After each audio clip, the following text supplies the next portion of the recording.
بسم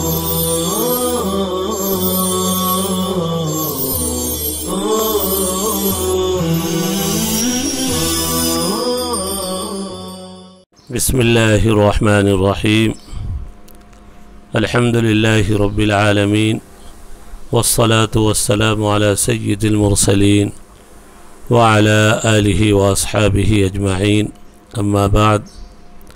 عزیز طلبہ، السلام علیکم ورحمۃ اللہ وبرکاتہ. ہدایہ اخیرین جلد ثالث کا یہ 10واں سبق ہے. 9ویں سبق میں یہ بات آئی تھی کہ 9 مسئلے ایسے ہیں جن میں مدعا علیہ سے قسم نہیں لی جائے گی. حضرت امام ابو حنیفہ رحمۃ اللہ علیہ کے نزدیک شریعت نے گرچہ مدعا علیہ پر قسم کو واجب کیا ہے، لیکن کچھ ایسے مسائل ہیں جہاں پر صرف مدعی سے بینہ کا مطالبہ ہوگا. بینہ نہ ہونے کی صورت میں مقدمہ خارج ہو جائے گا، مدعا علیہ سے قسم لینے کی ضرورت نہیں. البتہ صاحبین رحمہ اللہ کے نزدیک یہ 9 مسئلوں میں سے 7 مسئلوں میں قسم لینے کی اجازت ہے. جو 8واں اور 9واں آیا تھا حدود اور لعان، ان میں قسم ان کے نزدیک بھی نہیں لی جائے گی. اب دونوں کی دلیل سنتے ہیں. صاحبین جو قسم لینے کی اجازت دیتے ہیں، صاحبین کی دلیل کیا ہے؟ اور حضرت امام ابو حنیفہ رحمۃ اللہ علیہ 9 مسئلوں میں قسم سے منع فرماتے ہیں، ان کی دلیل کیا ہے؟ پہلے صاحبین کی دلیل، اور آج کا سبق یہیں سے شروع ہو رہا ہے. لہما ان النقول اقرار، جہاں سے سبق ہے. لہما صاحبین رحمہ اللہ کی دلیل ہے. صاحبین فرماتے ہیں کہ مدعا علیہ سے اس لیے قسم لی جائے گی اگر مانتے ہیں مدعا علیہ نے قسم سے انکار کر دیا تو گویا یہ مدعی کے دعوے کا اقرار سمجھا جائے گا. آپ نے پیچھے پڑھا ہے اگر مدعا علیہ قسم سے انکار کرے تو انکار کی وجہ سے یا تو اس کو مقر مانا جائے گا یا باذل مانا جائے گا. گویا اقرار کر رہا ہے یا باذل. باذل کا مطلب ہے کہ دلیری سے اور ہمت سے، جرأت کے ساتھ آدمی اپنی چیز کسی کو دے دینا چاہ رہا خوشی سے. صاحبین نے کہا قسم سے انکار کرنا اقرار کے درجے میں مانیں گے، اور یہ اشیاء وہ ہیں جن کے اندر اقرار کی اجازت ہے. الاقرار یجری فی هذه الاشیاء، نکاح میں بھی اقرار جائز ہے، رجعت کے اندر بھی اقرار ہے، استلات کے اندر بھی اقرار درست ہے، نسب کے اندر بھی اقرار درست ہے. اگر مدعا علیہ نے قسم سے انکار کیا تو اس کے انکار کو اقرار مانا جائے گا. بس یہی دلیل کا حاصل ہے. اور جب آپ اتنی بات سمجھ گئے تو ایک اور بات ساتھ میں سمجھ لیں کہ جب قسم سے انکار کو اقرار کا درجہ دیا گیا اور ان سب چیزوں میں اقرار جاری ہے، آگے کی بات یہ سمجھنا ہے کہ یہ جو قسم سے انکار کو اقرار کا درجہ دیا گیا ہے یہ حقیقی اقرار نہیں ہے، بلکہ اقرار کے درجے میں رکھا گیا. بمنزلت الاقرار ہے، بدرجت الاقرار ہے، اقرار کے درجے میں صرف اتارا گیا، حقیقی اقرار نہیں. جب حقیقی اقرار نہیں بلکہ صرف مان لیا گیا تو اس میں شبہ ہے کہ حقیقت میں اقرار نہیں ہے.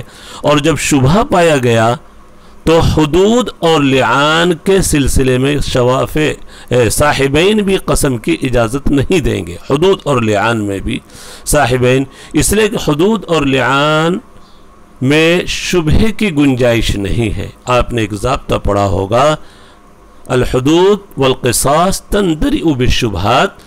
حدود اور قصاص شبہ کی وجہ سے ساقط ہو جاتے ہیں، اس لیے صاحبین نے 9 مسئلوں میں سے حدود اور لعان کو خارج کر لیا ہے. چونکہ لعان بھی حد کے درجے میں ہے اور حدود میں شبہ کی گنجائش نہیں ہے، شبہ کی وجہ سے حدود ساقط ہو جاتے ہیں. اور یہ قسم سے انکار کو اقرار کے درجے میں مانا ہے تو اقرار، لیکن الاقرار فیہ شبہ، ایسا اقرار ہے جس میں شبہ ہے اور حدود اور لعان میں شبہ کی گنجائش نہیں.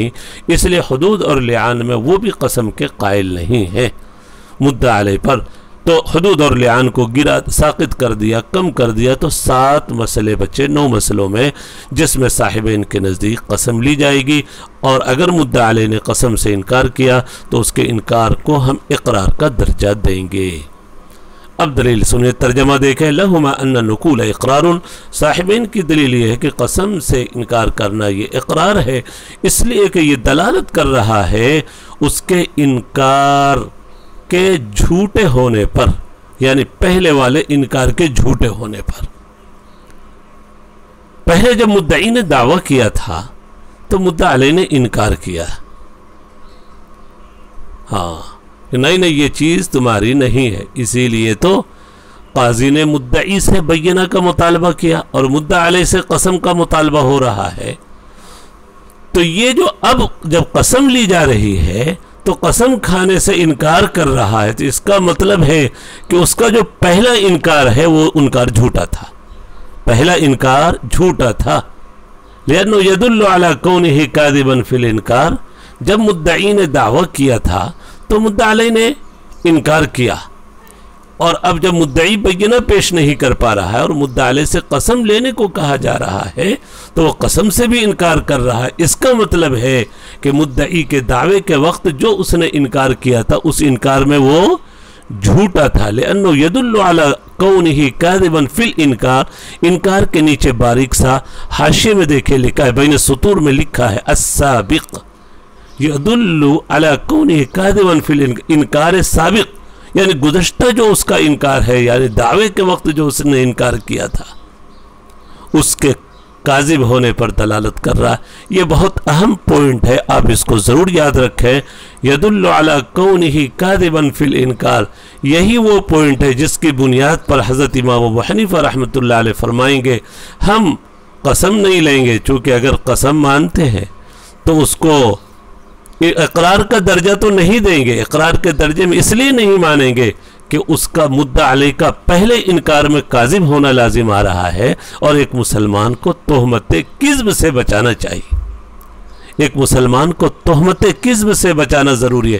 صاحبین رحمہم اللہ نے اس کا لحاظ نہیں کیا، ایک مسلمان کا کاذب ہونا لازم آ رہا ہے بمنزلت الاقرار ماننے کی صورت میں۔ یدل علی کونہ کاذبا فی الانکار، امام ابو حنیفہ رحمۃ اللہ علیہ نے اسی باریکی کو سمجھا کہ ایک مسلمان پر کذب کی تہمت نہ ہو، اس لیے کہا کہ ہم بمنزلت الاقرار مانتے ہیں تو ان کا کاذب ہونا لازم آ رہا مدعا علیہ کا، اور بذل مانتے ایک دوسری صورت ہے کہ اگر قسم سے انکار کر رہا ہے تو بذل مان لے۔ امام صاحب فرماتے یہ 9 چیزیں یہ ہیں جس میں بذل کی اجازت نہیں۔ کوئی خوشی سے عورت اپنے آپ کو بغیر نکاح کے بول دے کہ میں اپنے آپ کو تمہارے حوالے کر رہی ہوں، اس کی اجازت نہیں۔ رجعت میں بھی اس کی اجازت نہیں بذل کی۔ تو اقرار کا درجہ دے تو کاذب ہونا لازم آ رہا ہے ایک مسلمان کا، اور بذل کا درجہ دے تو اس میں بذل کی گنجائش نہیں۔ اس لیے امام صاحب نے فرمایا کہ ان 9 چیزوں میں قسم ہی نہیں لی جائے گی، چونکہ مدعا علیہ کو قسم لی جائے تو یا تو اس کو اقرار کے درجے میں رکھنا پڑتا ہے یا بذل کے درجے میں۔ اقرار کے درجے میں رکھے تو کاذب ہونا لازم آ رہا ہے ایک مسلمان کا، اور بذل کے درجے میں رکھے تو البذل لا یجری فی هذه الاشیاء۔ تو یہ پوائنٹ کی بات یاد رکھیں، یدل علی کونہ کاذبا فی الانکار، اس مدعا علیہ کا جھوٹا ہونا لازم آ رہا پہلے والے انکار میں، جیسا کہ ہم ذکر کر چکے۔ لہذا صاحبین فرماتے ہیں یہ اس کا اقرار ہوگا یا اقرار کا بدل ہوگا۔ حقیقتاً اقرار نہ مانے تو اقرار کا بدل ہوگا۔ والاقرار یجری فی هذه الاشیاء، اور ان چیزوں میں اقرار جاری ہے تو لہذا وہ اقرار کو مان لیں گے، اور مدعا علیہ کا قسم سے انکار بمنزلہ اقرار کے ہے۔ لیکن وہ بات بھی بتائی جا چکی، یہ حقیقی اقرار نہیں بلکہ بمنزلت الاقرار ہے، اس لیے یہ ایسا اقرار ہوگا کہ فیہ شبہۃ، جس میں شبہ ہے، والحدود تندرع بالشبہات، اور حدود شبہات کی وجہ سے ساقط ہو جاتے ہیں، واللعان فی معنی الحد، اور لعان بھی چونکہ حد ہی کی طرح ہے، اس لیے جب حدود میں